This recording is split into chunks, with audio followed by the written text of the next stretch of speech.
भूर्भुवः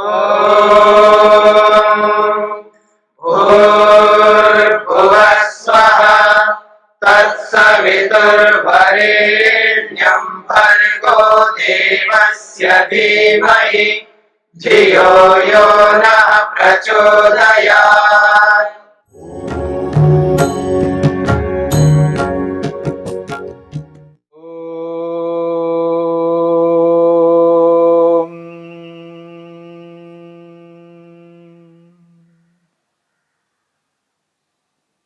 नियम के 5 विभागों में से 3 विभागों की चर्चा हुई, शौच, संतोष और तप।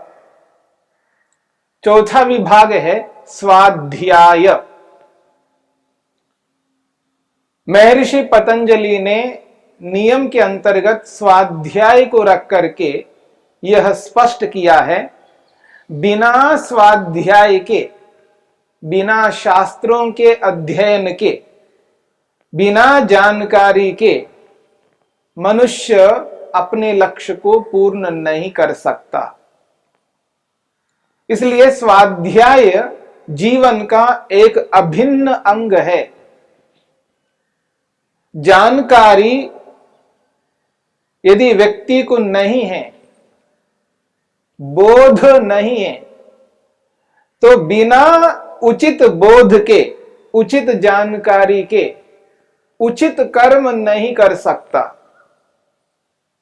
और जिसका बोध, जानकारी उचित नहीं है, उचित कर्म नहीं करता, वह व्यक्ति उचित उपासना, भक्ति नहीं कर सकता।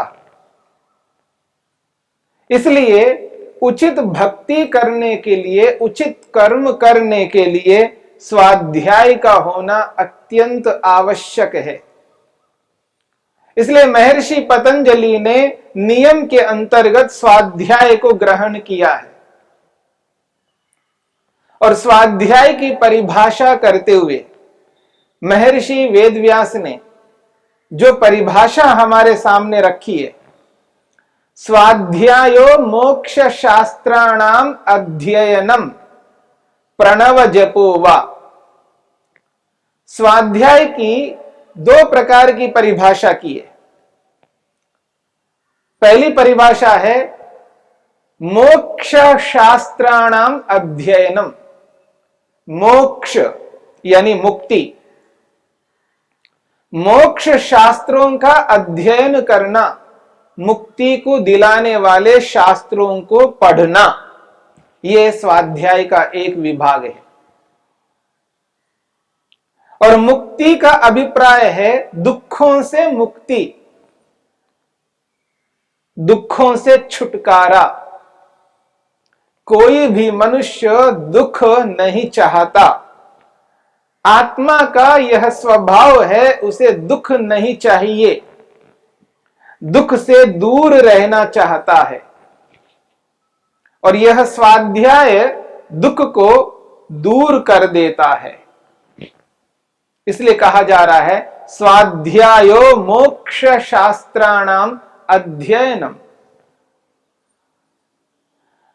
दुखों को छुड़ाने वाले शास्त्रों को पढ़ने का नाम स्वाध्याय है।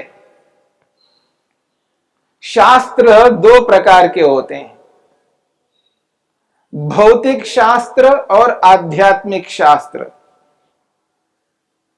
अर्थात इस संसार में उचित रूप में जीवनोपार्जन करने के लिए, उचित रूप में जीवन यापन करने के लिए, इस संसार में मनुष्य उचित रूप से जीवन यापन करना चाहता है। और उचित रूप से जीवन यापन करता हुआ अपने लक्ष्य को पूर्ण करना चाहता है, तो उसे भौतिक शास्त्रों को पढ़ना होगा। भौतिक शास्त्रों के माध्यम से व्यक्ति का जीवन यापन समुचित रूप से चल सकता है। रोटी, कपड़ा और मकान, आने जाने के साधन उचित रूप में उसको प्राप्त हो सकते हैं यदि उसको भौतिक शास्त्र का बोध है। यदि भौतिक शास्त्रों का बोध नहीं है तो व्यक्ति उचित रूप में जी नहीं पाएगा। और जिस संसार में व्यक्ति रहता है उस संसार के बारे में उसे बोध होना चाहिए। इसलिए भौतिक शास्त्रों को पढ़ना मनुष्य का कर्तव्य है। और जिस शरीर में रहता है, जिस शरीर में रह करके शरीर के अंदर जिन साधनों का प्रयोग करता है, उन साधनों के बारे में भी उसको बोध होना चाहिए। शरीर के बारे में बोध होना चाहिए। शरीर के अंदर रहने वाले जो साधन हैं, इंद्रियां हैं, उनके बारे में बोध होना चाहिए। मन के माध्यम से जिन विचारों को उठाता है, जिन विचारों को मूर्त रूप देता है, उस मन के बारे में भी जानकारी होनी चाहिए। और स्वयं आत्मा के बारे में जानकारी होनी चाहिए। और इस संपूर्ण ब्रह्मांड को उत्पन्न करके हमारे सुख के लिए प्रस्तुत करने वाले उस परम पिता परमेश्वर का भी बोध होना चाहिए। तो आत्मा परमात्मा का, स्वयं शरीर का जो बोध कराने वाले शास्त्र हैं, जिन्हें आध्यात्मिक शास्त्र कहते हैं, उन आध्यात्मिक शास्त्रों का भी व्यक्ति को बोध होना चाहिए, जानकारी होनी चाहिए। तो दो प्रकार के शास्त्र हुए, एक भौतिक शास्त्र, एक आध्यात्मिक शास्त्र। इन दोनों शास्त्रों का स्वाध्याय जब व्यक्ति कर लेता है समुचित रूप से, वह व्यक्ति मुक्ति को प्राप्त कर सकता है। वही व्यक्ति दुखों को दूर कर सकता है। इसी के लिए कहा जा रहा है मोक्ष शास्त्राणाम अध्ययनम। मोक्ष यानी मुक्ति, दुखों को छुड़ाने वाले शास्त्रों का अध्ययन करना। प्राय व्यक्ति एक पक्ष में जीता है, एकांगी जीवन जीता है। और जब ऐसी स्थिति में रहता है तो वह व्यक्ति अपने समस्त दुखों को दूर नहीं कर पाता। यदि भौतिक विद्या को जानता है, भौतिक शास्त्रों को पढ़ा हुआ है, भौतिक वस्तुओं के बारे में उसको विपुल मात्रा में जानकारी है, बहुत अच्छी बात है, होना चाहिए। लेकिन उस व्यक्ति को स्वयं के बारे में जानकारी नहीं होती है। जब व्यक्ति स्वयं के बारे में जानता नहीं है, वह भौतिक ज्ञान विज्ञान को पाकर के भी दुखी रहता है। इसलिए जहां भौतिक शास्त्रों को जानना है, वहां आध्यात्मिक शास्त्रों को भी जानना है। और कुछ ऐसे व्यक्ति भी होते हैं जो आध्यात्मिक शास्त्रों को तो जानते हैं, लेकिन भौतिक शास्त्रों को जानते नहीं,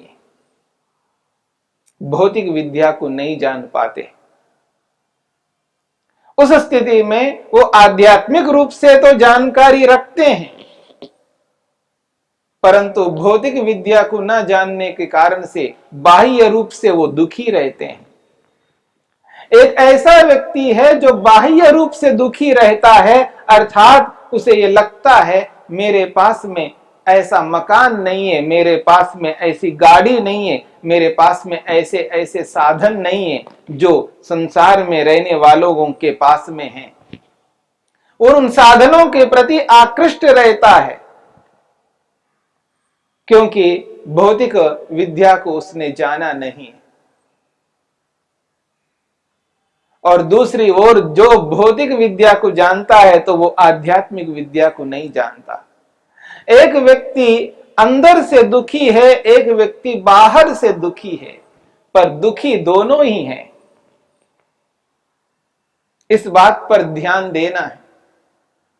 एक व्यक्ति बाहर से दुखी है और एक व्यक्ति अंदर से दुखी है। जो बाहर से दुखी है वो कभी भी दुख रहित नहीं हो सकता, क्योंकि बाहर से दुखी है। और एक व्यक्ति अंदर से दुखी है, बाहर से तो सुखी है। एक व्यक्ति बाहर से सुखी है और अंदर से दुखी है, वो भी अपने प्रयोजन को पूरा नहीं कर सकता। एक व्यक्ति अंदर से सुखी है और बाहर से दुखी है, वह भी अपने प्रयोजन को पूरा नहीं कर सकता। इसलिए बाहर से भी सुखी रहना है, अंदर से भी सुखी रहना है, इसके लिए दोनों प्रकार की विद्याओं को जानना है, आध्यात्मिक विद्या और भौतिक विद्या।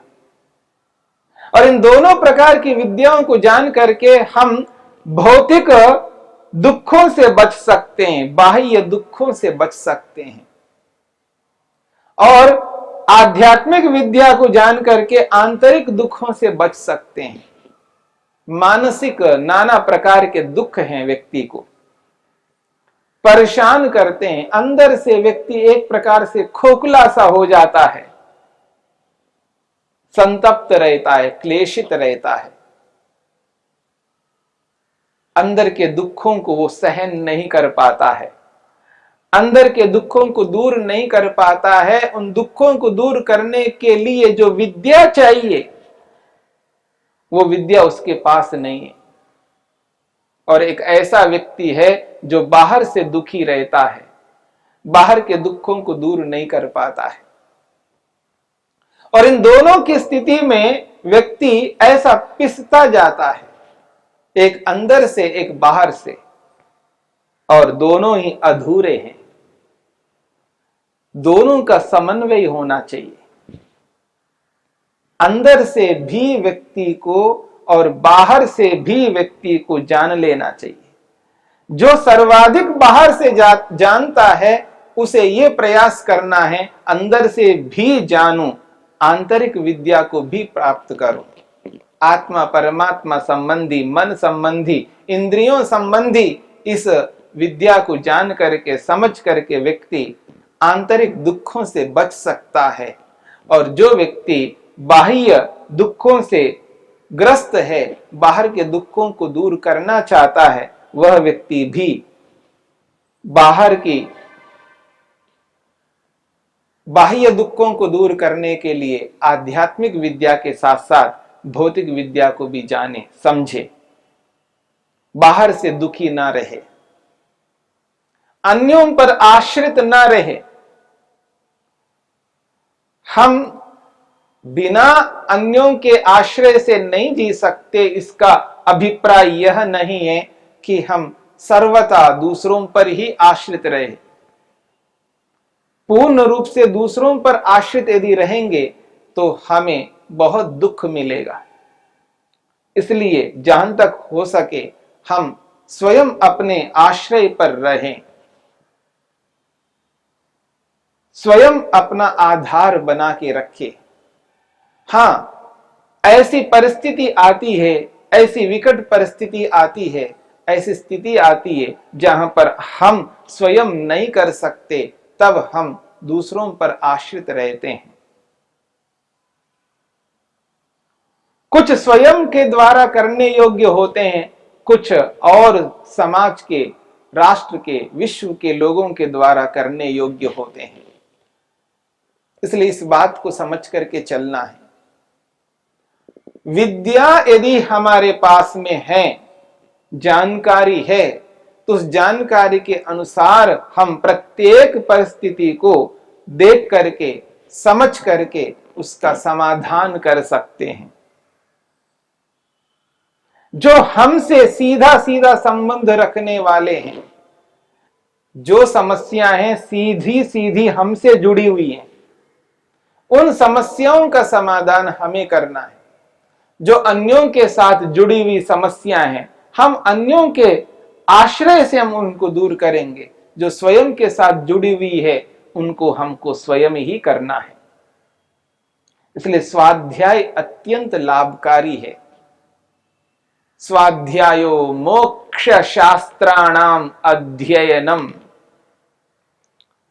ये जब प्रतीति होती है, यह शास्त्र दुख को दूर करने वाला है, चाहे वो भौतिक रूप से हो, चाहे वो आध्यात्मिक रूप से हो। तो जो जो शास्त्र दुख को दूर करने वाला है, उस शास्त्र को पढ़ना हमारा कर्तव्य है।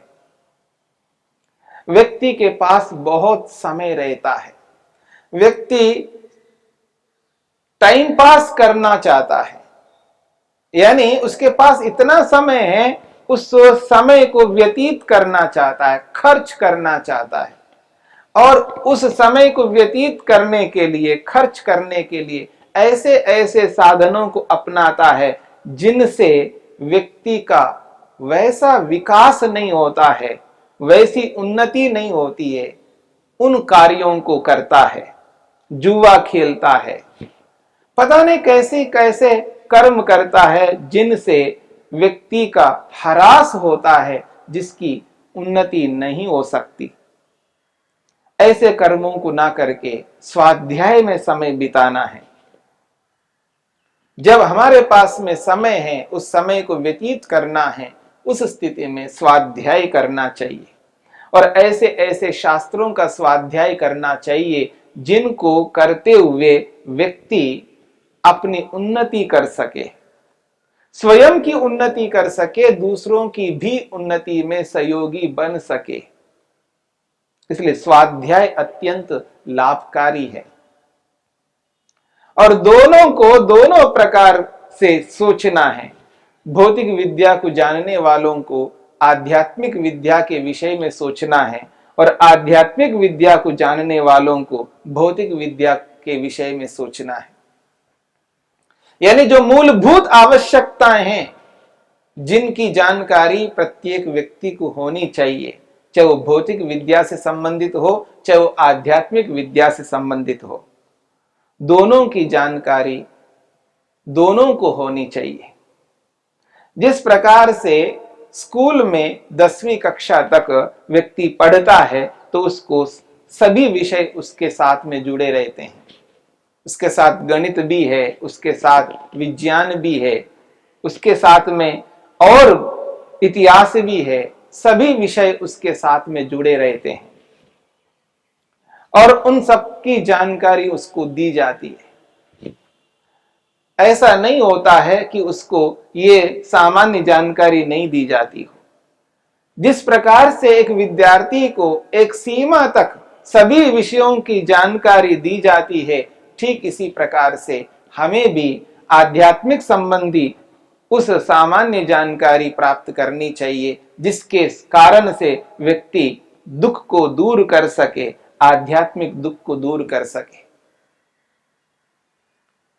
भौतिक विद्या में निष्णात व्यक्ति को, पारंगत व्यक्ति को, निपुण व्यक्ति को आध्यात्मिक विद्या के विषय में वो सामान्य जानकारी वो होनी चाहिए, जिससे वो स्वतः स्वयं सुखी अंदर से हो सके। उसमें निष्णात होने की बात नहीं कही जा रही है। निष्णात होने की बात तब होगी जब व्यक्ति उसको अपना विषय बनाता है। हर व्यक्ति का अपना अपना विषय होता है। उस विषय के अनुसार, जिस विषय के वो निष्णात है, निपुण है, उसके साथ साथ में वो दूसरे विषयों को भी सामान्य रूप से जान लेना चाहिए। यही इसका अभिप्राय है। इसलिए स्वाध्याय करना हमारा सबका परम कर्तव्य है।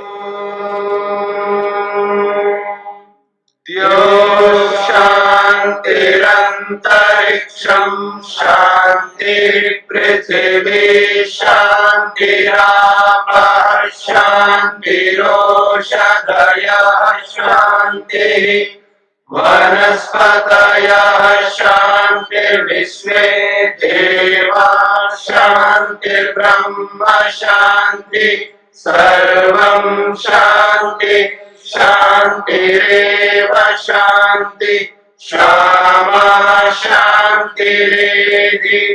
ओम शांति शांति शांति।